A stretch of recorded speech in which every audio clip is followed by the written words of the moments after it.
ചെയ്യുന്നു. ഈ നിലയിൽ ഈ ബൈബിൾ ക്ലാസ്സിൽ എനിക്കും നിങ്ങളോടൊപ്പം ഇങ്ങനെ ആയിരിക്കാൻ കർത്താവ് നൽകി തന്ന നല്ല അവസരത്തിനായിട്ട് ദൈവത്തെ സ്തുതിക്കുന്നു. ദൈവവചനം പഠിക്കാൻ, ഒരുമിച്ച് ആത്മീക സന്തോഷം അനുഭവിപ്പാൻ ദൈവം തരുന്ന നല്ല അവസരത്തിനായിട്ട് ദൈവത്തെ സ്തുതിക്കുകയാണ്. വിവിധ സ്ഥലങ്ങളിലിരുന്ന് ദൈവവചനം പഠിക്കാനായിട്ട് കൂടി വന്നിരിക്കുന്ന എല്ലാ പ്രിയപ്പെട്ടവരെ ഓർത്ത് ഞാൻ ദൈവത്തെ സ്തുതിക്കുന്നു. പ്രത്യേകിച്ച് കോട്ടയത്തുള്ള ദൈവജനത്തിനായിട്ട് കർത്താവിനെ സ്തുതിക്കുകയാണ്. ചില വർഷങ്ങൾക്ക് മുൻപ്, കൊറോണയ്ക്ക് മുമ്പ് സഭാ ഹാളിൽ കടന്നു വന്ന് ഏകദേശം ഇതുപോലെ ഒരു ക്ലാസ് ഒരു മാസത്തെ എടുക്കാൻ എനിക്ക് അവസരം ലഭിച്ചിട്ടുണ്ട്. വീണ്ടും ഇങ്ങനെ ഒരു അവസരം ഒരിക്കൽ കൂടെ ലഭിച്ചതിൽ ഞാൻ കർത്താവിനെ സ്തുതിക്കുകയാണ്. കഴിഞ്ഞ ദിവസം ചാണ്ടപ്പിള്ളച്ചാൻ ഈ വിഷയം പറഞ്ഞപ്പോൾ എനിക്ക് വളരെ സന്തോഷം തോന്നി. സഭയായി എനിക്ക് തന്ന ഈ നല്ല അവസരത്തിനായിട്ടും കർത്താവിനെ സ്തുതിക്കുകയാണ്. ഈ ക്ലാസിന്റെ കാര്യം പറഞ്ഞപ്പോൾ ഞാൻ ചില വിഷയങ്ങൾ അങ്ങോട്ട് അച്ഛനോട് പറയുകയുണ്ടായി. അപ്പോൾ അച്ഛൻ പറഞ്ഞു പല വിഷയങ്ങളും ആ നിലയിൽ തുടർച്ചയായിട്ട് പഠിച്ചുകൊണ്ടിരിക്കുകയാണ്.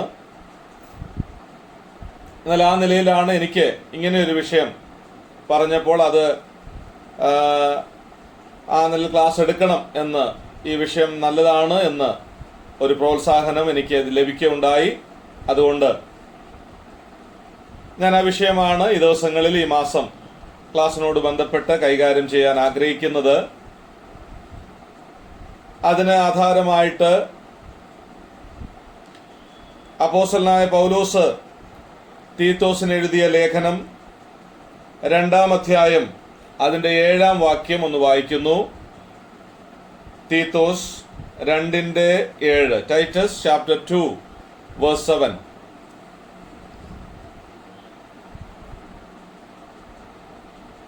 വിരോധി നമ്മെക്കൊണ്ട് ഒരു തിന്മയും പറവാൻ വകയില്ലാതെ ലജ്ജിക്കേണ്ടതിന് സകലത്തിലും നിന്നെ തന്നെ സൽപ്രവൃത്തികൾക്ക് മാതൃകയാക്കി കാണിക്കാം.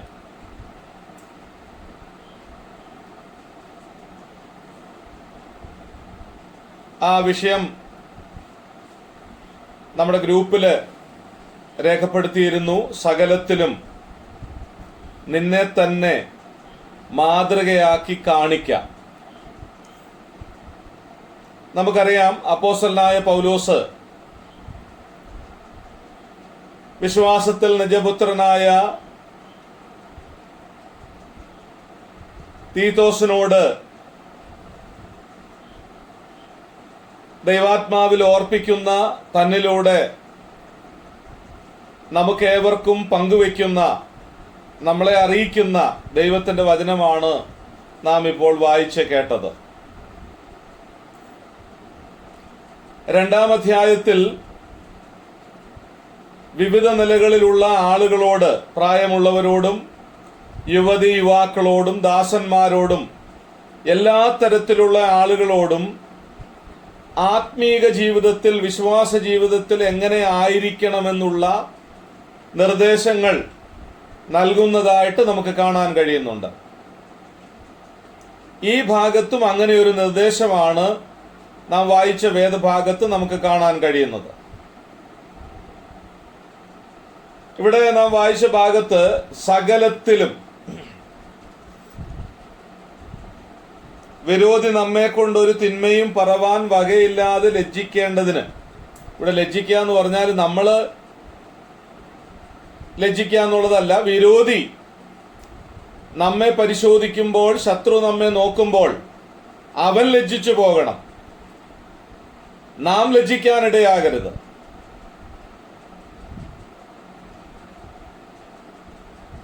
സകലത്തിലും എന്ന വാക്കാണ് അവിടെ ഉപയോഗിച്ചിരിക്കുന്നത്. സകലത്തിലും, സകലം എന്ന് പറഞ്ഞാൽ എല്ലാം, സകലത്തിലും എന്ന് പറഞ്ഞാൽ എല്ലാ കാര്യത്തിലും കേവലം ഒരു കാര്യമെന്നല്ല, ഒന്ന് രണ്ട് കാര്യങ്ങളെന്നല്ല, സകല കാര്യങ്ങളിലും സകല വിഷയത്തിലും ഒരു ദൈവ പൈതൽ മാതൃകയായിരിക്കണമെന്നുള്ളതാണ് ദൈവം നമ്മെക്കുറിച്ച് ആഗ്രഹിക്കുന്നത്.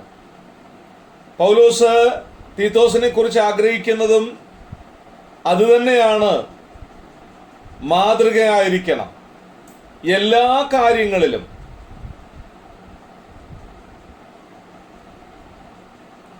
നമുക്കറിയാം, ഈ പദപ്രയോഗം മറ്റ് പല നിലകളിൽ പൗലോസ് നടത്തിയിട്ടുണ്ട്. 1 തിമോത്തിയോസ് 4-ാം അധ്യായത്തിന്റെ 12-ാം വാക്യത്തിൽ നാം വായിക്കുമ്പോൾ, ആരും നിന്റെ യൗവനം തുച്ഛീകരിക്കരുത്, വാക്കിലും നടപ്പിലും സ്നേഹത്തിലും വിശ്വാസത്തിലും നിർമ്മലതയിലും വിശ്വാസികൾക്ക് മാതൃകയായിരിക്കാം. അപ്പൊ ഇടയലേഖനങ്ങളിൽ പല ഭാഗത്ത് ഇതേ പദപ്രയോഗം തന്നെ പൗലോസ് നടത്തിയിട്ടുണ്ട്. നമുക്ക് മനസ്സിലാക്കാൻ പറ്റുന്നൊരു കാര്യം, കർത്താവിന്റെ ദാസൻ അടുത്ത തലമുറയിൽ ശുശ്രൂഷ ഏറ്റെടുത്ത ദൈവദാസന്മാർക്ക് നൽകുന്ന അനുഗ്രഹീതമായൊരു നിർദ്ദേശമാണ് സകലത്തിലും മാതൃകയായിരിക്കുക എന്നുള്ളത്. കേവലം അവർ മാത്രമല്ല. അതുകൊണ്ടാണ് ഞാൻ പ്രാരംഭമായി ഓർപ്പിച്ചത്, ഈ ലേഖനം നമുക്കൂടെ നമ്മുടെ ജീവിതത്തിലും പ്രാവർത്തികമാക്കാനാണ് ദൈവത്തിൻ്റെ ആത്മാവ് നമുക്ക് രേഖയാക്കി നൽകിയത്. ഇവിടെ നമുക്ക് കാണാൻ കഴിയുന്നത്, വാക്കിലും നടപ്പിലും സ്നേഹത്തിലും വിശ്വാസത്തിലും നിർമ്മലതയിലും വിശ്വാസികൾക്ക് ചില കാര്യങ്ങളൊക്കെ അക്കമിട്ട് എടുത്തു പറഞ്ഞിട്ട് പറയാണ് മാതൃകയായിരിക്കുക. വാക്കിൽ മാതൃകയായിരിക്കണം, മാതൃകാപരമായ വാക്കുകൾ. നടപ്പിൽ മാതൃകയായിരിക്കണം, സ്നേഹത്തിൽ മാതൃകയായിരിക്കണം, വിശ്വാസത്തിൽ മാതൃകയായിരിക്കണം, നിർമ്മലമായ ജീവിതം നയിക്കുന്ന കാര്യത്തിൽ മാതൃകയായിരിക്കണം. അപ്പൊ ഏതെല്ലാം മേഖലകളിൽ ഒരു ദൈവ പൈതൽ മാതൃകയായിരിക്കണമെന്നുള്ളത് വളരെ കൃത്യമായി ഓർപ്പിക്കുന്നതായിട്ട് ഈ ഭാഗത്ത് കാണാനായിട്ട് കഴിയുന്നുണ്ട്.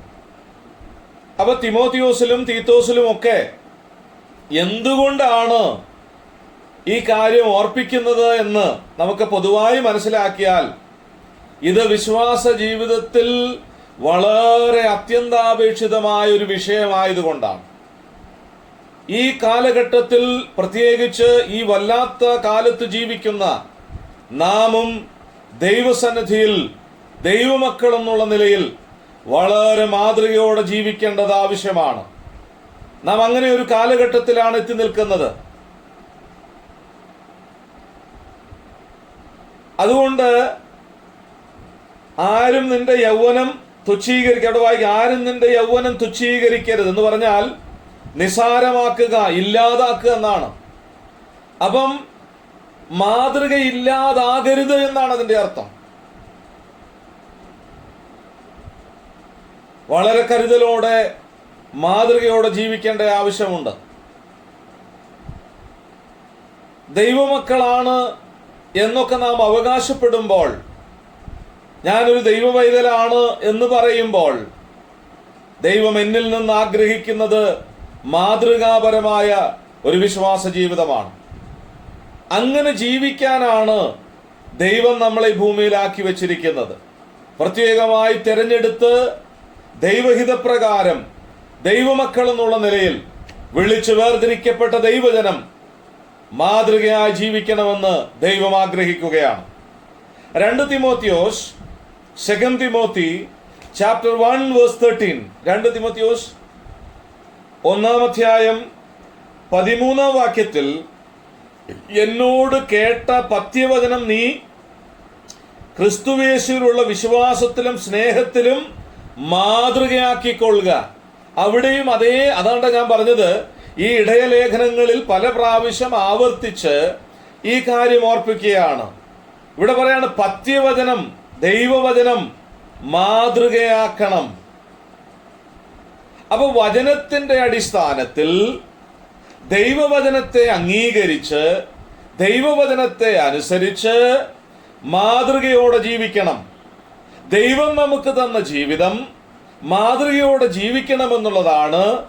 നിന്റെ യൗവനം തുച്ഛീകരിക്കുന്നവരിൽ ദൈവം നമ്മെ ആക്കിയിരിക്കുന്ന സ്ഥാനങ്ങളിൽ ദൈവഹിതപ്രകാരം നമ്മുടെ ജീവിതത്തെ നിസാരമാക്കി കളയാതെ, ഇല്ലാതാക്കി കളയാതെ, മാതൃക നഷ്ടപ്പെട്ടു പോകാതെ മാതൃകയോട് ജീവിക്കണമെന്നുള്ളതാണ് കാണുവാനായിട്ട് കഴിയുന്നത്. ഇവിടെ വിരോധി നമ്മെ കൊണ്ടൊരു തിന്മയും പറയുവാൻ വകയില്ലാതെ നിന്നെ തന്നെ സൽപ്രവർത്തിക്ക് മാതൃകയാക്കി കാണിക്കാം. അപ്പൊ തീത്തോസിന് പ്രത്യേകമായി നിർദ്ദേശം നൽകുമ്പോൾ ഒരു ഉപദേശമായിട്ടാണ് അത് പറയുന്നത്. അപ്പൊ ഉപദേശപരമായി നിലയിൽ ജീവിക്കണമെങ്കിൽ, ദൈവവചനത്തിന്റെ ഉപദേശത്തെ പാലിച്ച് മുമ്പോട്ട് പോകണമെങ്കിൽ മാതൃകാപരമായ ജീവിതം ആവശ്യമാണ്. ഇവിടെ സഭകളിലെ പരസ്യ ശുശ്രൂഷകൾക്കായി നിയോഗിക്കപ്പെട്ടവരാണിത്. അപ്പൊ തീത്തോസിനെ സംബന്ധിച്ച് ദൈവികമായ ശുശ്രൂഷ താൻ ഏൽപ്പിക്കപ്പെട്ട് ചെയ്യുന്ന ഒരാളാണ്. അതുകൊണ്ട് അവന്റെ ഉപദേശവും ജീവിതവും സമാന്തരമായ നിലയിൽ മുമ്പോട്ട് പോകണം. ഉപദേശം ഒരു വഴിക്കും ജീവിതം വേറെ വഴിക്കും അല്ല. പ്രസംഗം ഒരു വഴിക്കും ജീവിതം വേറെ വഴിക്കും അല്ല. അത് രണ്ടും ഒരുപോലെ. അതാണ് പ്രായോഗികമായ തലത്തിൽ. നമുക്കറിയാം, ഉപദേശപരമായി പല കാര്യങ്ങളും അറിയാമെന്ന് അവകാശപ്പെടുന്നവരാണ് നമ്മൾ. എന്നാൽ പ്രായോഗികമായ തലത്തിൽ പലതിലും ഞാനും നിങ്ങളും പരാജയപ്പെട്ടു പോകുകയാണ്. നമുക്കറിയാം, ധാരാളം കാര്യങ്ങൾ നമുക്കറിയാം, വചനത്തിൽ നിശ്ചയമുള്ളവരാണ്, പല കാര്യങ്ങളും പഠിച്ച് ഈ കാലഘട്ടത്തിൽ എല്ലാം പഠിക്കാനുള്ള സംവിധാനങ്ങൾ നമുക്കുണ്ട്. അപ്പൊ വിവിധ നിലകളിൽ അറിവുകൾ സമ്പാദിച്ച് ജീവിക്കുന്നവരാണ് നമ്മൾ. അങ്ങനെ ജീവിക്കുമ്പോൾ എന്റെയും നിങ്ങളുടെയും പ്രായോഗിക ജീവിത തലത്തിൽ എത്രമാത്രം മാതൃകയോടെ പ്രാവർത്തികമാക്കുവാൻ നമുക്ക് കഴിയുന്നുണ്ട്. നമ്മൾ വായിച്ച ഭാഗങ്ങളിലേക്ക് വരുമ്പോൾ ഉപദേശത്തിൽ നിർമ്മലതയും അതുപോലെ തന്നെ ആക്ഷേപിച്ചുകൂടാത്ത നിലയിൽ, ശത്രു നമ്മെക്കുറിച്ചൊന്നും പറയാനിടയാകാത്ത നിലയിൽ ഉള്ളൊരു ജീവിതമാണ് ദൈവം നമ്മെക്കുറിച്ച് ആഗ്രഹിക്കുന്നത്. ശത്രു നമ്മളെ വിരൽ ചൂണ്ടി നമ്മുടെ ജീവിതത്തെ ആക്ഷേപിക്കുന്ന നിലയിൽ ഉണ്ടാകാനിടയാകരുത്, ആയിത്തീരാനിടയാകരുത്. വിശുദ്ധിക്ക് ഒരിക്കലായിട്ട് പരമേൽപ്പിക്കപ്പെട്ട അതിവിശുദ്ധ വിശ്വാസത്തിന് യോഗ്യമായിട്ട് വേണം നമ്മുടെ ജീവിതവും പഠിപ്പിക്കലുമൊക്കെ ആയിരിക്കേണ്ടതെന്നാണ് നമുക്ക് കാണാനായിട്ട് കഴിയുന്നത്. അപ്പം ശത്രു, വിരോധി, ഞാൻ ആ ഭാഗത്തേക്കൊന്നും കടക്കുന്നത് നമുക്കറിയാവുന്ന കാര്യങ്ങളാണ്. അപ്പൊ അവൻ നമ്മെക്കുറിച്ച് ഒരു കുറ്റവും പറയാനിടയാകാതെ നാം ആയിരിക്കുന്ന സ്ഥാനത്ത്, ദൈവം നമ്മളെ ആക്കിയിരിക്കുന്ന സ്ഥാനത്ത്, ദൈവം നമ്മളെ ആക്കിയിരിക്കുന്ന ഉത്തരവാദിത്വങ്ങളിൽ വിശ്വസ്തയോടുകൂടെ ആയിരിക്കാൻ, അല്ലെങ്കിൽ മാതൃകയോടുകൂടെ ആയിരിക്കാൻ ദൈവത്തിന്റെ ആത്മാവ് നമ്മെക്കുറിച്ച് ആഗ്രഹിക്കുകയാണ്.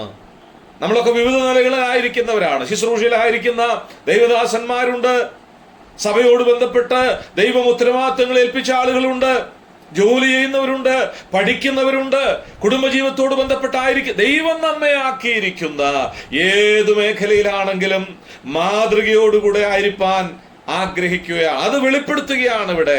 അങ്ങനെ സകലവും, എല്ലാം, സകലത്തിലും, എല്ലാ കാര്യത്തിലും ഒരു ദൈവ പൈതൽ എല്ലാ കാര്യത്തിലും മാതൃകയോടെ ആയിരിക്കണം. 1 പത്രോസ് 1-ാം അധ്യായത്തിന്റെ 14-ാം വാക്യത്തിൽ ഒരു കാര്യം നമുക്ക് കാണാനായിട്ട് കഴിയുന്നുണ്ട്. 1 Peter chapter 1 verse 14. 1 പത്രോസ് 1-ാം അധ്യായം 14-ാം വാക്യം. പണ്ട് നിങ്ങളുടെ അജ്ഞാനകാലത്തുണ്ടായിരുന്ന മോഹങ്ങളെ മാതൃകയാക്കാതെ നിങ്ങളെ വിളിച്ച് വിശുദ്ധനൊത്തവണ്ണം അനുസരണം എന്ന് പറഞ്ഞാൽ മാതൃകയാക്കുക എന്ന് പറഞ്ഞ ചില കാര്യങ്ങൾ പറയുന്നുണ്ട്. ഇവിടെ നാം കണ്ടത് പഴയതൊന്നും എന്ത് ചെയ്യരുത്, മാതൃകയാക്കുക. അപ്പൊ ശ്രദ്ധിക്കേണ്ട ഒരു കാര്യം, ഞാനും നിങ്ങളും ഈ ഭൂമിയിൽ ജീവിക്കുമ്പോൾ മാതൃകയാക്കേണ്ട പല കാര്യങ്ങളുണ്ട്. നാം ആ ഭാഗത്തേക്ക് അടുത്ത ക്ലാസ്സുകളിൽ വരികയാണ്. മുഖവുരയായിട്ട് ഞാനത് ഓർപ്പിക്കുന്നു എന്ന് മാത്രമേ ഉള്ളൂ. പഴയതൊന്നും മാതൃകയാക്കരുത് എന്ന് പറയുകയാണ്. എന്തുകൊണ്ടാണ് പലപ്പോഴും പരാജയപ്പെടുന്നത്? പഴയതിനെ പലതും, വേണ്ടാത്തതിനെ പലതും, ദൈവവചനത്തിന് വിരുദ്ധമായതിനെ പലതും, യോഗ്യമല്ലാത്തത് പലതും മാതൃകയാക്കാനായിട്ട് ശ്രമിക്കുന്ന ഒരു കാലഘട്ടത്തിലാണ് നമ്മൾ ജീവിക്കുന്നത്. അതുകൊണ്ട് അങ്ങനെ ഒരു കാര്യം നമ്മുടെ ജീവിതത്തിൽ ഉണ്ടാകാനിടയാകരുത്. അതുകൊണ്ട് പഴയതൊന്നും മാതൃക. നിങ്ങളുടെ അവിടെ പറയുന്നത് എന്താ?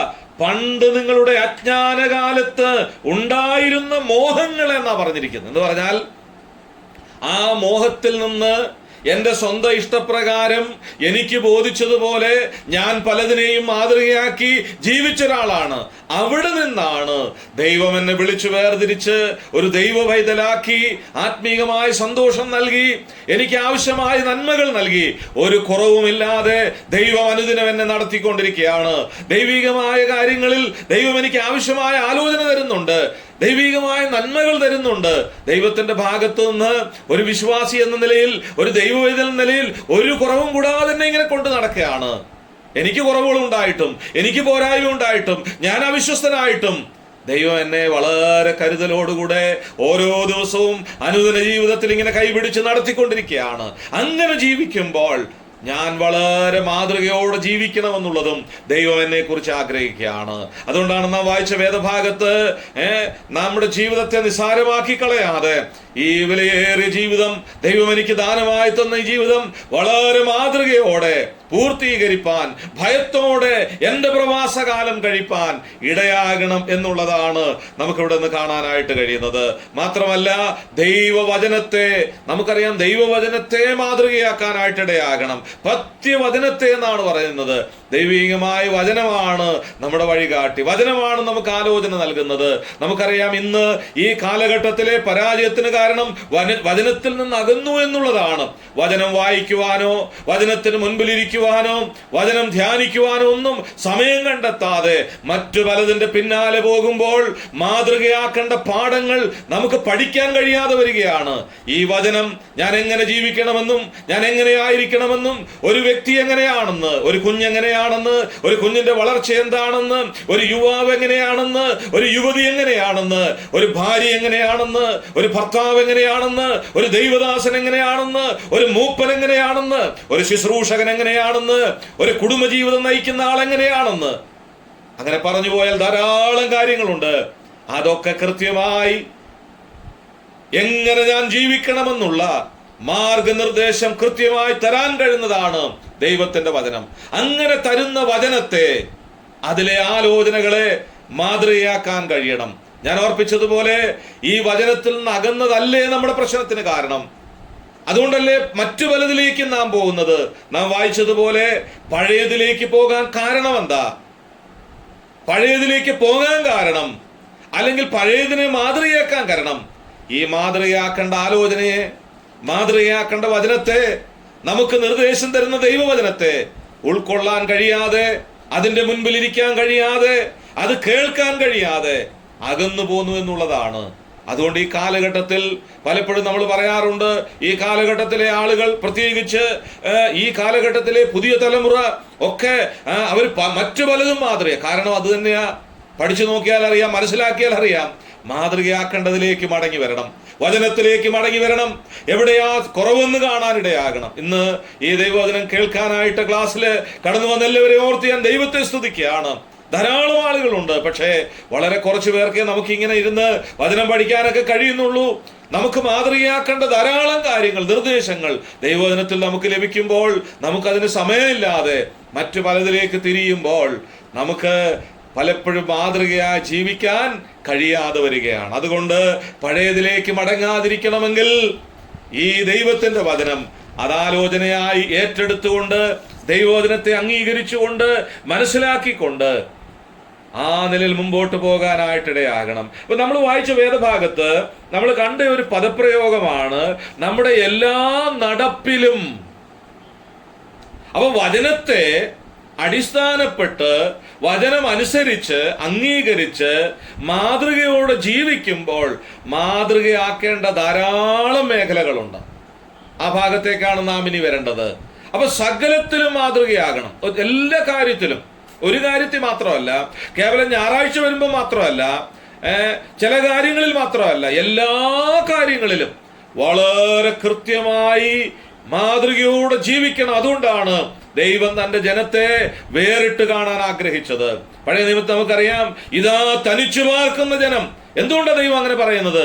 കാരണം ആ കാര്യം അവരുടെ ജീവിതത്തിൽ വ്യത്യസ്തമായി അവരെ വിളിച്ച് വേർതിരിച്ച് ദൈവത്തിന്റെ ജനമായി തന്നെ കൊണ്ടുപോകാൻ ദൈവം ആഗ്രഹിക്കുന്നുണ്ട്. വിശ്വാസി എന്ന നിലയിൽ, ദൈവവേദന എന്ന നിലയിൽ എന്നെ വ്യത്യസ്തമായി മാതൃകയോടെ കാണാൻ ദൈവം അനുദിനം ആഗ്രഹിക്കുക. അതിനാണ് ദൈവവചനം നമ്മെ പല കാര്യങ്ങളും ഓർപ്പിക്കുന്നത്. അപ്പോൾ ഒരു വിശ്വാസി മാതൃകയാക്കേണ്ട ധാരാളം കാര്യങ്ങളുണ്ട്. അതാണ് നമ്മൾ വായിച്ച ഭാഗത്ത് കണ്ടത്. എല്ലാ നടപ്പിലും മാതൃകയായിരിക്കണം, സൽപ്രവർത്തികളിൽ മാതൃകയായിരിക്കണമെന്ന് നമുക്ക് കാണാൻ കഴിഞ്ഞിട്ടുണ്ട്. ആ ഭാഗത്തേക്ക് നമ്മൾ പിന്നീട് വരും. എന്നാൽ അവിടെ നാം വായിച്ച ഭാഗത്ത് നടപ്പിൽ മാതൃകയാകണം. അപ്പം നമ്മുടെ നടപ്പിൽ നാം സാധാരണയായി ചിന്തിക്കുന്ന, പഠിക്കുന്ന ഭാഗങ്ങളൊക്കെയാണ്. എങ്കിലും ഒരിക്കൽ കൂടെ ഈ വിഷയത്തോട് ബന്ധപ്പെട്ട് എന്താ നടപ്പ്? നമുക്കറിയാം, നടപ്പെന്ന് പറയുന്നത് വ്യക്തി ജീവിതത്തിന്റെ മുഴുവൻ പെരുമാറ്റത്തെയും സ്വഭാവത്തെയും കുറിക്കുന്ന പ്രയോഗമാണ് നടപ്പെന്നുള്ളത്. ദൈവവചനം പഠിക്കുമ്പോൾ നമുക്കറിയാം, നടപ്പെന്ന് ഒറ്റ വാക്ക് പറയുമ്പോൾ ഒരു വിശ്വാസിയുടെ വ്യക്തി ജീവിതത്തിന്റെ മുഴുവൻ പെരുമാറ്റത്തെയും സ്വഭാവത്തെയും കുറിക്കുന്ന ഒരു പ്രയോഗമാണ് നടപ്പെന്നുള്ളത്. അപ്പൊ ആ നടപ്പ്, സ്വഭാവം എന്നാണ് അതിന്റെ അർത്ഥം.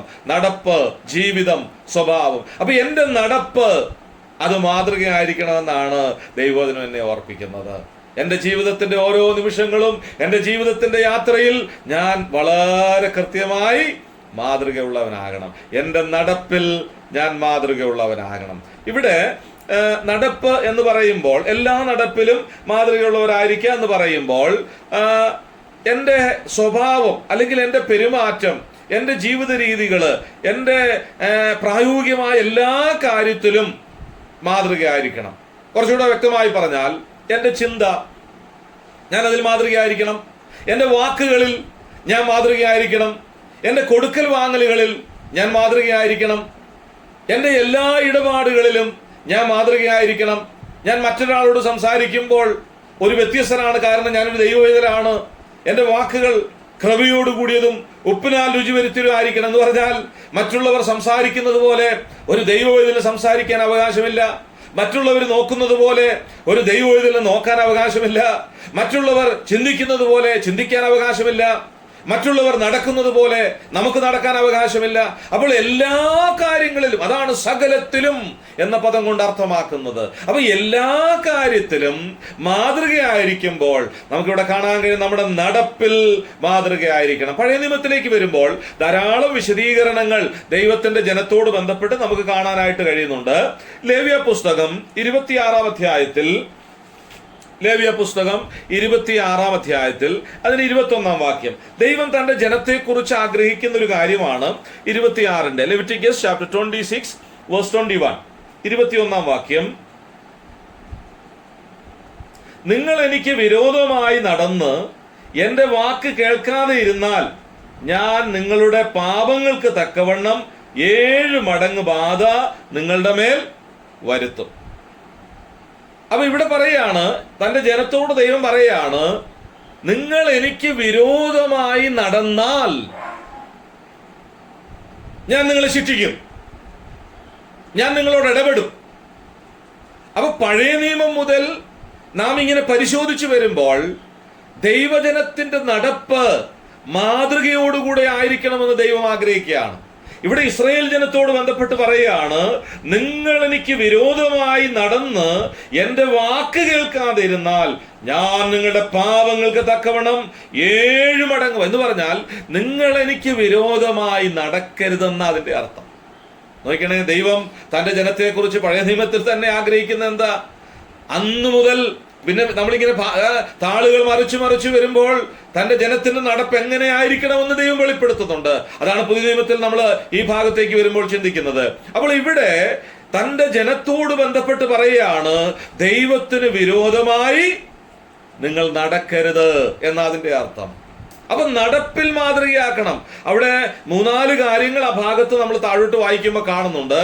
നിങ്ങൾ കൽപ്പന ലംഘിക്കരുത്, നിങ്ങൾ ചട്ടങ്ങൾ മറികടക്കരുത്, ദൈവത്തെ നിങ്ങൾ നിരസിക്കരുത്, ദൈവത്തെ പരീക്ഷിക്കരുത് എന്നൊക്കെ ആ ഭാഗത്ത് രേഖപ്പെടുത്തിയിട്ടുണ്ട്. അപ്പൊ അവരോട് പറയാണ്, നിങ്ങൾ എനിക്ക് വിരോധമായി നടക്കരുത്.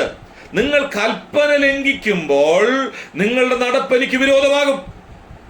നിങ്ങൾ എൻ്റെ പ്രമാണം ലംഘിക്കുമ്പോൾ, ചട്ടങ്ങളെ നിങ്ങൾ മറികടക്കുമ്പോൾ നിങ്ങൾ എനിക്ക് വിരോധമായിട്ട് നടക്കും. നിങ്ങൾ ദൈവത്തെ നിരസിക്കുമ്പോൾ എന്ന് പറഞ്ഞാൽ ദൈവത്തെ മറന്ന് നിങ്ങൾ ജീവിക്കുമ്പോൾ നിങ്ങൾ നിങ്ങളുടെ നടപ്പിൽ പരാജയപ്പെടും. മാത്രമല്ല, നിങ്ങൾ ദൈവത്തെ പരീക്ഷിക്കുമ്പോൾ ദൈവിക നന്മ, ഇസ്രായേലിന്റെ ചരിത്രം നമുക്കറിയാം, ദൈവിക നന്മ അനുഭവിച്ചു കൊണ്ടിരിക്കുമ്പോൾ തന്നെ അവർ ദൈവത്തിന് വിരോധമായി പിറുപിറുത്തു നാം കാണുന്നുണ്ട്. അപ്പോൾ അവർ ദൈവത്തെ പരീക്ഷിക്കുമ്പോൾ ദൈവത്തിന് വിരുദ്ധമായി ദൈവത്തിന്റെ മഹത്വത്തെ അങ്ങനെ തന്നെ കാണാതെ, ദൈവം ആരാണെന്നുള്ള ബോധ്യമില്ലാതെ, ദൈവത്തിന്റെ വലിപ്പം തിരിച്ചറിയാതെ, ദൈവത്തിന്റെ പരിശുദ്ധി മനസ്സിലാക്കാതെ തന്റെ ജനം ജീവിക്കുമ്പോൾ അവരുടെ നടപ്പിൽ അവർ പരാജയപ്പെടും. ശ്രദ്ധിക്കണം, ദൈവജനത്തോട് ബന്ധപ്പെട്ട്, ഇസ്രായേൽ ജനത്തോട് ബന്ധപ്പെട്ട് പറയുകയാണ്, നിങ്ങൾ എനിക്ക് വിരോധമായി നടക്കരുത്. എനിക്ക് വിരോധമായി നിങ്ങൾ നടന്നാൽ ഞാൻ നിങ്ങളെ ശിക്ഷിക്കും. നിങ്ങളെ മാത്രമല്ല, നിങ്ങളുടെ പാവങ്ങൾക്ക് തക്കവണ്ണം 7 മടങ്ങ് ബാധ നിങ്ങളുടെ മേൽ വരുത്തും. പിന്നീട് താഴോട്ട് നമ്മൾ വായിക്കുമ്പോൾ അത് തലമുറകളിലേക്കും വരുമെന്ന് പറഞ്ഞിട്ടുണ്ട്. നമ്മൾ പിന്നീട് ആ ഭാഗത്തേക്ക് വരും. അപ്പൊ ഇവിടെ പറയുകയാണ്, നിങ്ങൾ എൻ്റെ കൽപ്പന ലംഘിക്കുമ്പോൾ നിങ്ങൾ എനിക്ക് വിരോധമായി നടക്കുന്നവരാകും, നിങ്ങൾ പാപത്തിൽ നടക്കുന്നവരാകും. കൽപ്പനാലംഘനം, നമുക്കറിയാം, പാപത്തിന് കാരണം അതാണ്, ദൈവകൽപ്പന ലംഘിക്കുക. ദൈവത്തിന്റെ വചനം നമുക്ക് പ്രമാണിക്കാൻ പറ്റാത്ത ഒരു കൽപ്പനയും നമ്മളോട് പറഞ്ഞിട്ടില്ല. ചിലപ്പോൾ ആളുകളൊക്കെ പറയാറുണ്ട്, ഇത് അതുപോലെ പാലിക്കാൻ പറ്റുമെന്നേ. നമുക്ക് പറ്റാത്തതൊന്നും ദൈവവചനത്തിൽ പറഞ്ഞിട്ടില്ല. നമുക്ക് മനസ്സില്ലാത്തതുകൊണ്ട് നമ്മൾ ഇതെല്ലാം വലിയ എന്തോ കാര്യമാണെന്ന് പറഞ്ഞ് മാറി ഒഴിഞ്ഞു പോകുന്നതാ. എനിക്കും നിങ്ങൾക്കും പാലിക്കാൻ പറ്റാത്ത ഒരു കാര്യവും എന്ന് പറഞ്ഞാൽ, കർത്താവിന് നമ്മെ നന്നായി അറിയാം, നമ്മുടെ പരിമിതികളെ അറിയാം, നമ്മുടെ പോരായ്മകളെ അറിയാം, നമ്മൾ ആരാണെന്ന് നന്നായി അറിയാം. അതുകൊണ്ടാണ് പത്രോസിനോട്, ശിമോനെ നിന്നെ പാറ്റിക്കളയാൻ സാത്താൻ അനുവാദം ചോദിച്ചു, ഞാൻ കൊടുത്തില്ല. നിന്റെ പോരായ്മ എനിക്കറിയാം, നിന്നെ ഒന്ന് പാറ്റിയാൽ നീ ഇല്ലാതാവുമെന്നറിയാം, ഞാൻ അതിന് അനുവദിക്കത്തില്ല എന്ന് പറഞ്ഞാൽ അതിന്റെ അർത്ഥം, നമ്മെ നന്നായി അറിയുന്ന കർത്താവിന് നമ്മളെ ശരിക്കും അറിയാം. നമുക്കറിയുന്നതിനേക്കാൾ കൂടുതൽ കർത്താവിന് നമ്മെ അറിയാം. അങ്ങനെയാണെങ്കിൽ പ്രിയപ്പെട്ടവരെ, ഒരു ഭാരമുള്ളതും നമുക്ക് തന്നിട്ടില്ല, നമുക്ക് പാലിക്കാൻ പറ്റാത്ത ഒന്നും നമ്മളെ ഏൽപ്പിച്ചിട്ടില്ല. എന്നാൽ ദൈവകൽപ്പന ലംഘിക്കാനിടയാകരുത്. എന്തുകൊണ്ടാണ് ഇസ്രായേൽ ജനം അവർക്ക് ബോധിച്ചതുപോലെ നടന്നത്? അവർ എന്തുകൊണ്ടാണ് മാതൃകയില്ലാതായി പോയത്? കാരണം ഇവിടെ പറയുക, നിങ്ങൾ എൻ്റെ കൽപ്പനകളെ ലംഘിച്ചു. ദൈവത്തിന്റെ കൽപ്പനകൾ ഭാരമുള്ളതല്ല, നമുക്ക് പാലിക്കാൻ പറ്റുന്ന കൽപ്പനകളാണ് ദൈവത്തിന്റെ ആത്മാവ് ദൈവവചനത്തിലൂടെ നമ്മെ ഏൽപ്പിച്ചിരിക്കുന്നത്. അത് അനുദിനം പാലിച്ചു നടക്കുമ്പോഴാണ് മാതൃകയോടുകൂടെ നമുക്ക് നടക്കാൻ കഴിയുന്നത്. ഞാൻ ചോദിക്കട്ടെ, എത്രമാത്രം കൽപ്പനകൾ പാലിക്കാൻ നമുക്ക് കഴിയുന്നുണ്ട്? നാം ദൈവകൽപ്പന പാലിക്കുമ്പോൾ നാം മാതൃകയായിട്ട് നടക്കാൻ ഇടയാകും. നാം കൽപ്പന ലംഘിക്കുമ്പോൾ നമ്മുടെ നടപ്പിൽ മാതൃക നഷ്ടപ്പെടാൻ സാധ്യതയുണ്ട്, പരാജയപ്പെട്ടു പോകാൻ സാധ്യതയുണ്ട്. അതുകൊണ്ട് ഇവിടെ പറയാണ്, കൽപ്പന ചട്ടങ്ങൾ മറികടക്കരുത്.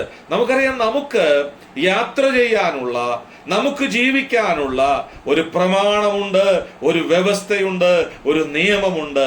അത് മറികടക്കാനിടയായാൽ നമുക്ക് മാതൃകയായി ജീവിക്കാൻ കഴിയുകയില്ല. ദൈവവചനത്തിന്റെ വ്യവസ്ഥകൾ, ചട്ടങ്ങൾ കൃത്യമായ അനുദിന ജീവിതത്തിൽ പാലിക്കാൻ ഞാനും നിങ്ങളും ബാധ്യസ്ഥരാണ്. അതിനാ ദൈവം നമ്മളെ തെരഞ്ഞെടുത്തത്. നമുക്കറിയാം, ലേവ്യ പുസ്തകത്തിൽ തന്നെ ഇസ്രായേൽ ജനത്തോട് പറഞ്ഞിട്ടുണ്ട്, നിങ്ങളെ ഞാൻ എനിക്ക് വേണ്ടി തെരഞ്ഞെടുത്തവരാണ്, വേർതിരിച്ചവരാണ്, നിങ്ങൾ വ്യത്യസ്തരാണ് മറ്റുള്ളവരിൽ നിന്ന്. അങ്ങനെയാണെങ്കിൽ നിങ്ങൾ ചട്ടങ്ങൾ മറികടക്കരുത് എന്ന് പറഞ്ഞതിന്റെ അർത്ഥം എന്താ? നിങ്ങൾക്ക് ഇഷ്ടം പോലെ നിങ്ങൾ നടക്കരുത്, നിങ്ങൾക്ക് ബോധിച്ചതുപോലെ നിങ്ങൾ നടക്കരുത്. എന്നിട്ട് മാതൃകയായിട്ട് നടക്കുന്നു എന്ന് അവകാശപ്പെടാൻ പറ്റത്തില്ല. എനിക്ക് ബോധിച്ചതുപോലെ, എനിക്കിഷ്ടമുള്ളതുപോലെ ഞാൻ നടന്നിട്ട് അതൊരു മാതൃകാ നടപ്പെന്ന് പറയാൻ പറ്റത്തില്ല. ഞാനിങ്ങനെ പറയട്ടെ, നാം ഈ ഭൂമിയിലായിരിക്കുമ്പോൾ വളരെ കരുതലോടുകൂടെ ദൈവം നമ്മളെ ഏൽപ്പിച്ച ചട്ടങ്ങളെ, വ്യവസ്ഥകളെ, നിയമങ്ങളെ പ്രമാണിച്ചുകൊണ്ട് മാതൃകയോടെ നടപ്പാൻ ഞാനും നിങ്ങളും ബാധ്യസ്ഥരാണ്. ഇല്ലെങ്കിൽ ഇവിടെ പറയാണ്, ദൈവം നമ്മോട് ഇടപെടും, ദൈവം നമ്മെ ശിക്ഷിക്കും. വളരെ കരുതലോടെ, ഭയത്തോടെ നമുക്കായിരിക്കാം. മാത്രമല്ല, ദൈവത്തെ നിരസിക്കരുത് എന്ന് പറഞ്ഞാൽ ദൈവത്തിന്റെ ആലോചനയെ, ദൈവത്തിന്റെ നമ്മിൽ ദൈവം പല കാര്യങ്ങളും എന്നിലൂടെ ആഗ്രഹിക്കുന്നുണ്ട്. ഒരു ദൈവവൈതൽ എന്ന നിലയിൽ നമുക്കറിയാം, സഭയോട് ബന്ധപ്പെട്ടാണെങ്കിലും, കുടുംബജീവിതത്തോട് ബന്ധപ്പെട്ടാണെങ്കിലും, വ്യക്തി ജീവിതത്തോട് ബന്ധപ്പെട്ടാണെങ്കിലും, ഒരു ദൈവവൈതൽ എന്ന നിലയിൽ ദൈവം എന്നിൽ നിന്ന് ആഗ്രഹിക്കുന്ന ചില കാര്യങ്ങളുണ്ട്, ദൈവം എന്നിൽ നിന്ന് പ്രതീക്ഷിക്കുന്ന കാര്യങ്ങളുണ്ട്. അപ്പൊ അത് ചെയ്യാൻ കഴിയാതെ അതിനെ തള്ളിക്കളഞ്ഞുകൊണ്ട് ജീവിക്കുന്ന ഒരു ജീവിതം, അതാണ് നിരസിക്കുക എന്ന് പറഞ്ഞാൽ. അതിന് വില കൊടുക്കാതെ ജീവിക്കുക എന്ന് പറഞ്ഞാൽ ദൈവം എന്നെ കുറിച്ച് ആഗ്രഹിക്കുന്നതിന് ഒത്തവണ്ണം ജീവിക്കാതെ എനിക്കിഷ്ടമുള്ള പോലെ ജീവിക്കുക, എനിക്ക് ബോധിച്ച പോലെ ജീവിക്കുക, എൻ്റെതായൊരു ജീവിതശൈലി, അതല്ല ദൈവം ആഗ്രഹിക്കുന്നത്. എങ്ങനെയെങ്കിലും ജീവിക്കുന്നതല്ല വിശ്വാസ ജീവിതം. വളരെ ശ്രദ്ധിക്കുക, വളരെ ശ്രദ്ധിക്കുക. എങ്ങനെയെങ്കിലും ജീവിക്കുന്ന ഒരു ജീവിതമല്ല വിശ്വാസ ജീവിതം. ആഴ്ചയിൽ 6 ദിവസം എനിക്ക് ബോധിച്ചതുപോലെ ജീവിച്ചിട്ട് ഞായറാഴ്ച വന്നിട്ട് കർത്തൃമേശ എടുത്ത് അല്ലെങ്കിൽ ആരാധനയെ സംബന്ധിച്ചു എന്ന് പറഞ്ഞ് ഒരു താൽക്കാലികമായ തൃപ്തി അടഞ്ഞ് മടങ്ങിപ്പോകുന്ന ഒരു ജീവിതമല്ല ദൈവം എന്നെ കുറിച്ച് ആഗ്രഹിക്കുന്നത്. അതാ സകലത്തിലും മാതൃക എന്ന് പറയുന്നത്. ആഴ്ചയിലെ 6 ദിവസവും എൻ്റെ ജീവിതം മാതൃകയോടുകൂടെ ആയിരിക്കണം. അതാ ദൈവം എന്നെ കുറിച്ച് ആഗ്രഹിക്കുന്നത്. അപ്പൊ ആ ജീവിതത്തിൽ വളരെ കരുതലോടെ ദൈവത്തിന്റെ ആലോചനയെ നിരസിച്ച് തള്ളിക്കളയാതെ ദൈവം എന്നെ കുറിച്ച് എന്താഗ്രഹിക്കുന്നുവോ അതനുസരിച്ച് ജീവിക്കുവാൻ ഒരു ദൈവവൈതൽ, അതാണ് മാതൃകയായ ജീവിതം. അങ്ങനെ ജീവിക്കാനിടയാകുമ്പോഴാണ് സകലത്തിലും നിന്നെ തന്നെ മാതൃകയാക്കിക്കൊള്ളുക. അവിടെ ആ വാക്ക് നമ്മൾ വായിക്കുമ്പോൾ മാതൃകയാക്കി കാണിക്കുക എന്നാ പറയുന്നത്. കാണിക്കുക എന്ന് പറയുന്നതിന്റെ അർത്ഥം എന്താ? അത് ചെയ്യേണ്ട ഉത്തരവാദിത്വം എന്റേതാ. അതുകൊണ്ട് അങ്ങനെ ഒരു പദം പറഞ്ഞിരിക്കുന്നത്. മാതൃകയാകുക എന്നല്ല, കാണിക്കുക. അപ്പൊ എൻ്റെ അനുദിന ജീവിതത്തിൽ അത് തുടരേണ്ട ഒരു പ്രക്രിയയാണ്. ഞാൻ കാണിക്കണം, ദൈവ മുൻപാകെ ജീവിക്കണം, അതെന്റെ ജീവിതത്തിൽ പ്രാവർത്തികമാക്കണം. അതാ കാണിക്കുക എന്ന് പറഞ്ഞാൽ അതിന്റെ അർത്ഥം. അപ്പൊ അങ്ങനെ എനിക്ക് കാണിക്കാൻ പറ്റുന്നുണ്ടോ? മാതൃകയോടുകൂടെ ജീവിക്കാൻ പറ്റുന്നുണ്ടോ? അങ്ങനെ ആയിത്തീരാൻ സാധിക്കുന്നുണ്ടോ? ഇല്ലെങ്കിൽ ഇവിടെ പറയാ ദൈവം ഇടപെടും, ശിക്ഷിക്കും എന്നവിടെ പറയുകയാണ്.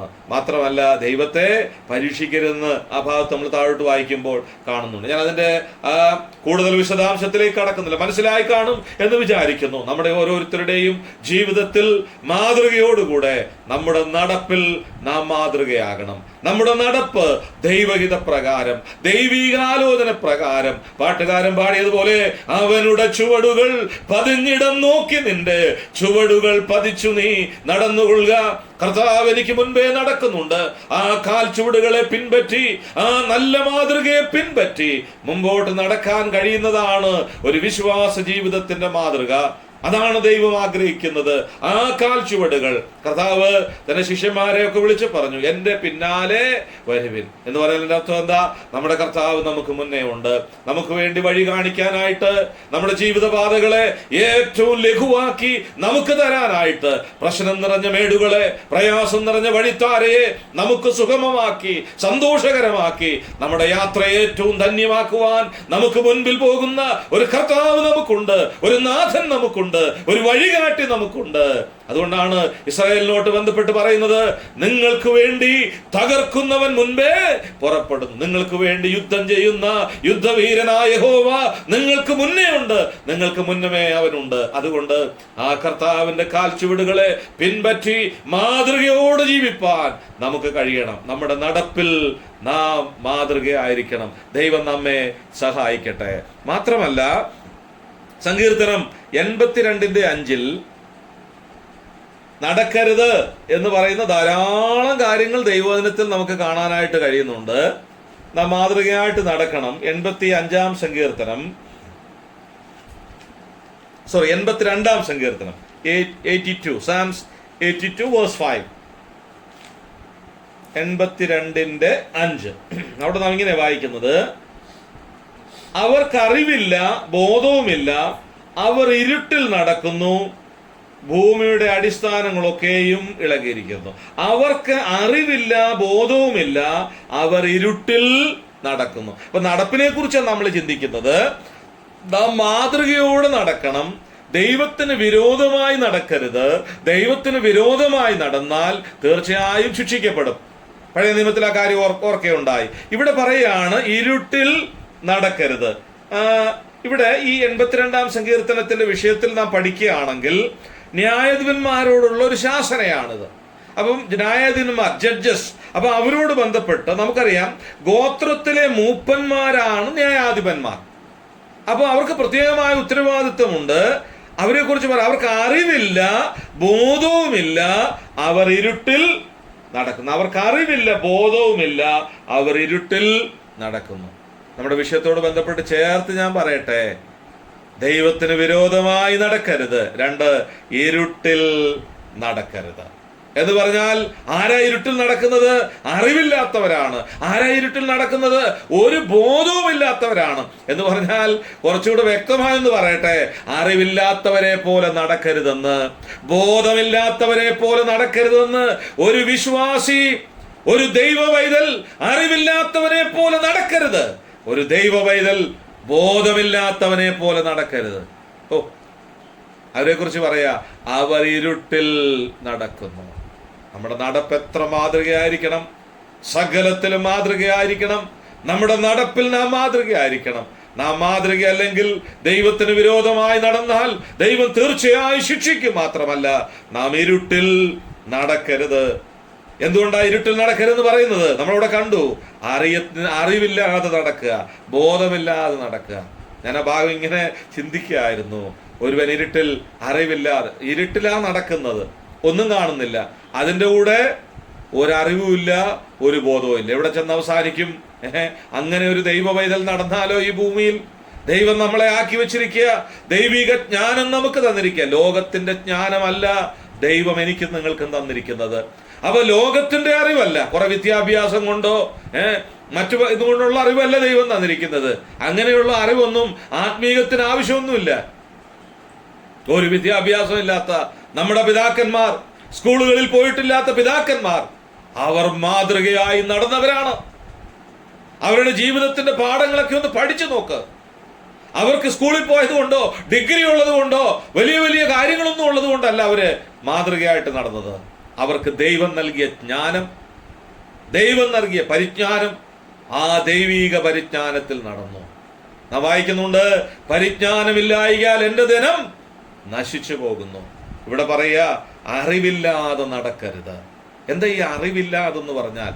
നമുക്കെവിടുന്ന അറിവ്? ദൈവികമായ അറിവാണ്. യഹോവാ ഭക്തി ജ്ഞാനത്തിന്. അപ്പം ദൈവഭക്തിയിൽ നിന്ന് ലഭിക്കുന്ന, ദൈവസ്നേഹത്തിൽ നിന്ന് ലഭിക്കുന്ന, ദൈവവചനത്തിൽ നിന്ന് ലഭിക്കുന്ന, ആത്മീക കൂട്ടായ്മയിൽ നിന്ന് ലഭിക്കുന്ന ഒരു ജ്ഞാനം, ഒരറിവ്, അതാണ് ദൈവ പൈതൽ മാതൃകയാക്കി നടക്കേണ്ടത്.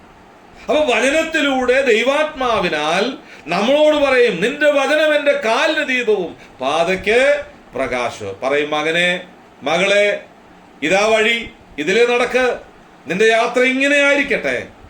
ആ അറിവ് നമുക്ക് തരിക. തെറ്റ് കാണുമ്പോൾ തെറ്റാന്ന് ബോധ്യപ്പെടുത്തുക. വേണ്ടാന്നുള്ളതിനോട് നോ പറയാൻ പഠിപ്പിക്കുക. മോശമായത് വേണ്ടാന്ന് പറയുക. ഉപേക്ഷിക്കേണ്ടത് ഉപേക്ഷിക്കണമെന്ന് പറയുക. കൂട്ടുകൂടണ്ടാത്തതിനോട് കൂട്ടുകൂടണ്ടെന്ന് പറയുക. അവരുടെ ഇടയിൽ നിന്ന് പുറപ്പെട്ട് വേർപെട്ടിരിക്കാൻ പറയുക. എന്താ ഇതിനൊക്കെ കാരണം? അറിവാ, ദൈവികമായ പരിജ്ഞാനം. അതില്ലെങ്കിലോ, അറിവില്ലാതെ ഇരുട്ടിൽ നടക്കുന്നു എന്ന് പറയുമ്പോൾ ലക്ഷ്യബോധമില്ലാതെ ലോകത്തിലുള്ള ആളുകളെ പോലെ, ബോധിച്ചതുപോലെ അന്ധകാരത്തിൽ നടന്ന് പരാജയത്തിൽ. നമുക്കറിയാം, യൂദയെ കുറിച്ച് നാം വായിക്കും. ഇസ്കറിയോത്ത യൂദ, അവന് കർത്താവിനെ ഒറ്റിക്കൊടുത്തിട്ട് ഒരു പദപ്രയോഗം അവിടെ ഉണ്ട്, ഞാൻ പലപ്പോഴും ഓർക്കാറുണ്ട്. അവൻ പോയത് പറയാൻ, അപ്പോൾ അവൻ ഇറങ്ങിപ്പോയി, ഇരുട്ടായിരുന്നു. ശ്രദ്ധിക്കണം, അവൻ ഇറങ്ങി, അവൻ പൈസയൊക്കെ മേടിച്ച് കർത്താവിനെ ഒറ്റിക്കൊടുത്ത് അവന്റെ ഹൃദയത്തിൽ, അതിന് മുമ്പത്തെ വാക്യം ശ്രദ്ധിക്കണം, യൂദയുടെ ഹൃദയത്തിൽ സാത്താൻ കടന്നു എന്നാ പറയുന്നത്. അപ്പൊ കർത്താവിനോട് കൂടെ നടന്നിട്ടും കർത്താവിന് സ്ഥാനമില്ലായിരുന്നു. അവന്റെ ഹൃദയത്തിൽ കർത്താവ് പ്രവേശിച്ചില്ല, ആ സ്ഥാനത്ത് സാത്താൻ പ്രവേശിച്ചു. അത് കഴിഞ്ഞ് അവൻ പോയത് എവിടാ? ഇരുട്ടിലോട്ട്. കെട്ടിഞ്ഞാന്ന് ചത്തു. അതാ ആ ഒരു അറിവുമില്ലാത്തടത്തേക്ക് പോകുക, പരാജയത്തിലേക്ക് പോകുക, ഇരുട്ടിലേക്ക് കാലെടുത്ത് വെക്കുക. അങ്ങനെ നടക്കരുതെന്നാ പറയുന്നത്. ഇവിടെ പറയാ, ഒരു വിശ്വാസി ഇരുട്ടിൽ നടക്കരുത്. നമുക്കറിയാം, ഈ ലോകം അന്ധകാരം നിറഞ്ഞതാണ്. അന്ധകാര ശക്തിയുടെ, പിശാചിന്റെ അധീനതയിലുള്ള ഒരു ലോകത്താണ് നാം ആയിരിക്കുന്നത്. പലപ്പോഴും ഈ വെളിച്ചം, ദൈവം നമുക്ക് തന്ന വെളിച്ചം ശരിയായി പ്രകാശിച്ചില്ലെങ്കിൽ, അതിനെ പ്രയോജനപ്പെടുത്തിയില്ലെങ്കിൽ, ഈ ഭൂമിയിൽ ജീവിക്കുമ്പോൾ അപ്പുറം ഇപ്പുറം ഒക്കെ ഇരുട്ടാ. നമ്മളറിയാതെ അതിലേക്ക് കാലെടുത്ത് വെച്ച് പോകും.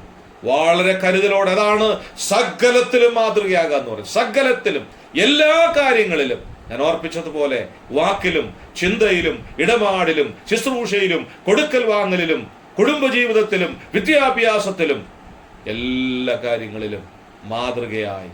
ഇവിടെ ഇരുട്ടിൽ നടക്കരുത്. ഇരുട്ടിനെ കുറിച്ചൊക്കെ ധാരാളം കാര്യങ്ങൾ വിശദീകരിക്കാനുണ്ട്. 91-ാം സങ്കീർത്തനത്തിൽ ഇരുട്ടിന്റെ ഭയാനകതയെ കുറിച്ച് പറയുന്നുണ്ട്. നമുക്കറിയാം, 91-ാം സങ്കീർത്തനം 5-6 വാക്യങ്ങൾ.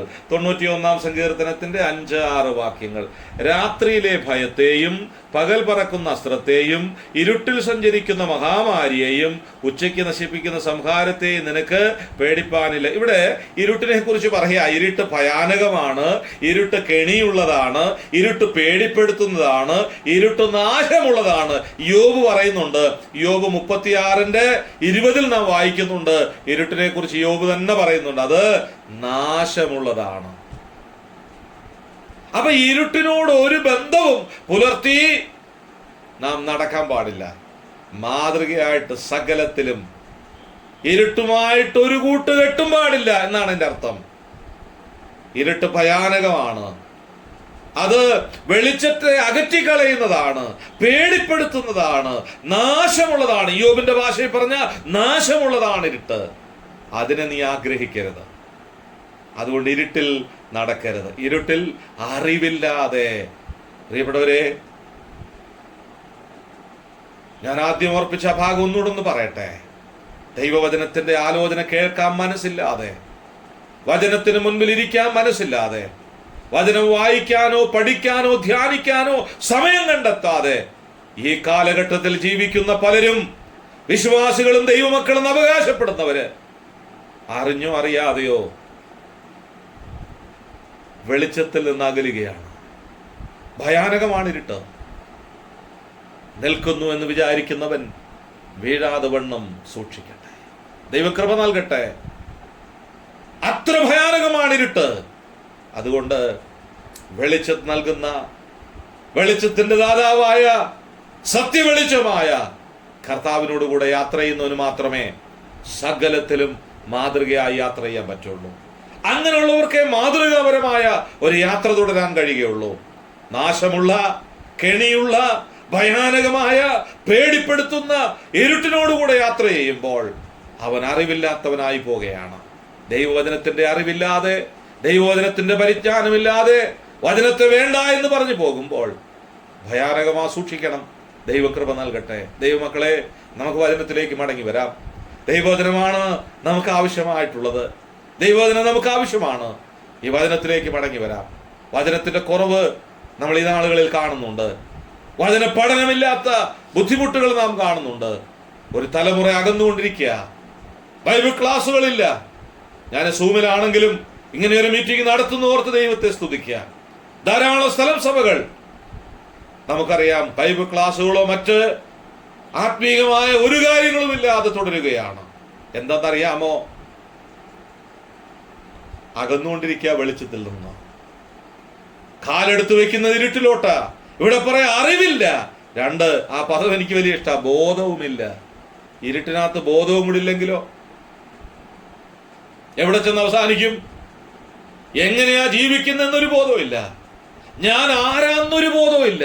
ഒരു വിശ്വാസിയാണെങ്കിലും അവിശ്വാസിയാണെങ്കിലും താൻ ആരാണെന്ന് ബോധമില്ലാതെ ജീവിക്കുന്ന ജീവിതത്തിന് എന്താ അർത്ഥമുള്ളത്? അപ്പോൾ ഒരു ദൈവ പൈതലായ നിലയ്ക്ക് ഞാൻ ആരാണെന്നുള്ള ബോധ്യം എനിക്കുണ്ടാകണം. ഒരു ബോധമില്ലാതെ ജീവിക്കുന്ന ജീവിതമല്ല ദൈവം ആഗ്രഹിക്കുന്നത്. മാതൃകയോടെ, ബോധമുള്ളവരായി, സുബോധമുള്ളവരായി ആയിരിക്കണം. പത്രോസിനെ കുറിച്ച് ഒരു ഭാഗത്ത് നാം വായിക്കുന്നുണ്ട്. പത്രോസിന് സുബോധം എന്ന് പറയുന്നതിന്റെ അർത്ഥം എന്താ? പല കാര്യങ്ങളും ബോധമില്ലാതെ എടുത്തിയാടി ചെയ്യുന്ന ഒരാളാ. കർത്താവിനെ തള്ളി പറഞ്ഞു, പടയാളിച്ച കാത് വെട്ടി, കടലിൽ നടക്കാനിറങ്ങി, എന്തെല്ലാം കാര്യങ്ങളാ ബോധമില്ലാതെ എടുത്തു ചാടി ചെയ്തത്. അതുകൊണ്ടാണ് പിന്നീട് വായിക്കുന്നത് സുബോധം വന്നിട്ട്. ദൈവമക്കളെ, മാതൃകയായി ജീവിക്കണമെങ്കിൽ സുബോധമുണ്ടാകണം. ഞാൻ ഏത് കാലത്താ ജീവിക്കുന്നതെന്ന് ഒന്ന് മനസ്സിലാക്കണം. സദൃശവാക്യത്തിൽ പറയുന്നു, ഉറുമ്പ് തന്റെ കാലത്തെ അറിയുന്നു, തിരിച്ചറിയുന്നു. ഈ കാലഘട്ടത്തിൽ ജീവിക്കുന്ന ഒരു ദൈവ പൈതൽ, ഞാനൊരു വല്ലാത്ത കാലത്താണ് ജീവിക്കുന്നത്, വളരെ കരുതലോടെ മാതൃകയോടെ ഞാൻ ജീവിച്ചേ മതിയാകൂ എന്നുള്ള ഒരു ബോധം നമുക്കുണ്ടാകണം. ഞാനൊരു ദൈവ പൈതലാണെന്നുള്ള ഒരു ബോധം എനിക്കുണ്ടാകണം. ഞാൻ വിശ്വാസിയാണെന്നുള്ള ഒരു ബോധം എനിക്കുണ്ടാകണം. ഞാൻ മാതൃകയായി ജീവിക്കേണ്ടവനാണെന്നുള്ള ഒരു ബോധം എനിക്കുണ്ടാകണം. ഇല്ലെങ്കിൽ ഇവിടെ പറയാ, ഇരുട്ടിലാ നടക്കുന്നത്. നമുക്ക് സുബോധം ഉണ്ടാകട്ടെ. ബോധമില്ലാത്തവരായിട്ട് ഒരിക്കലും നടക്കാനിടയാകരുത്. ലൂക്കോസ് 8:35 വായിച്ച് ഞാൻ നിർത്തുകയാണ്. ലൂക്കോസിന്റെ സുവിശേഷം 8-ാം അധ്യായം, ലൂക്ക് ചാപ്റ്റർ 8 വേഴ്സ് 35, 35-ാമത്തെ വാക്യം, 8:35.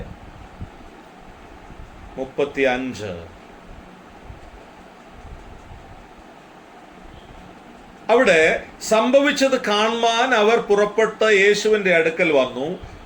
ഭൂതങ്ങൾ വിട്ടുപോയ മനുഷ്യൻ വസ്ത്രം ധരിച്ചും സുബോധം പൂണ്ടും യേശുവിന്റെ കാൽക്കൽ ഇരിക്കുന്നത് കണ്ട് ഭയപ്പെട്ടു. ഇവിടെ ഒരു മനുഷ്യനെ കുറിച്ചുള്ള കാര്യമാണ് ഇവിടെ പറയുകയാണ്. അവന് സുബോധം വന്നു. ആ വാക്ക് പറയാൻ വേണ്ടിയാണ് ഞാൻ ആ വേദഭാഗം. അവന്റെ പ്രശ്നം, അവനിൽ അശുദ്ധാത്മാവ് ഉണ്ടായിരുന്നു. അപ്പൊ അശുദ്ധാത്മാവ് ഉണ്ടായിരുന്നപ്പോൾ അവന് ബോധമില്ലായിരുന്നു, സുബോധമില്ലായിരുന്നു. എന്നാൽ അത് ഇപ്പോഴവൻ, അന്നേരം അവനെ കുറിച്ച് നമ്മൾ വായിക്കുന്നുണ്ട്, അവൻ അശുദ്ധാത്മാവ് ബാധിച്ച് കല്ലറകളിലും കാട്ടിലും ഒക്കെ താമസിച്ച ഒരുവനാ. എന്നാൽ അവനിപ്പോ സുബോധം വന്നപ്പോൾ എന്താ വായിക്കുന്നത്? അവിടെ നാം വായിച്ചത്,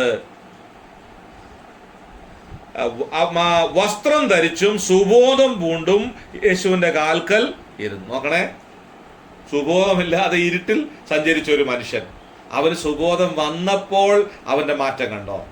അവൻ വസ്ത്രം ധരിച്ചു എന്ന് പറഞ്ഞാൽ അവൻ മാന്യനായി, മറ്റുള്ളവരുടെ മുൻപിൽ പോരാ, അവൻ കർത്താവിന്റെ കാൽക്കൽ ഇരിക്കുന്നത് കണ്ടു. ശ്രദ്ധിക്കണേ, കർത്താവിനോട് കൂടെ ഇരിക്കുക. അവന് മനസ്സിലായി, അവന് സുബോധം വന്നു.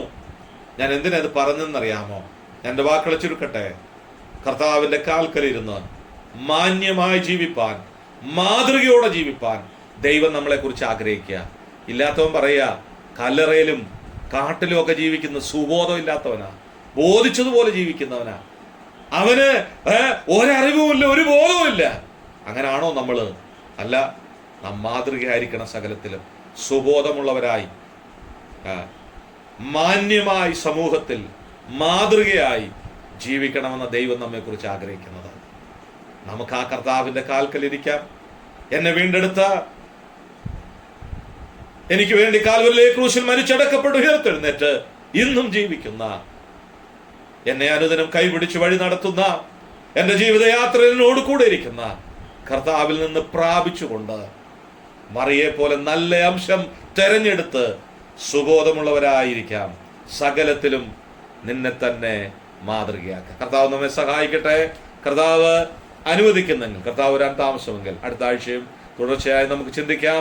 നമ്മുടെ വിഷയം സകലത്തിലും നിന്നെ തന്നെ മാതൃകയാക്കുക, മാതൃകയാക്കി കാണിക്കുക. അങ്ങനെ മാതൃകയാക്കി കാണിച്ചുകൊണ്ട് മാതൃകയോടുകൂടെ കർത്താവ് ആഗ്രഹിക്കുന്ന നിലയിൽ വിശ്വസ്തയോടുകൂടി ജീവിപ്പാൻ കർത്താവ് എനിക്കും നിങ്ങൾക്കും ഒരുപോലെ കൃപ നൽകട്ടെ. ദൈവനാമം മഹത്വപ്പെടട്ടെ.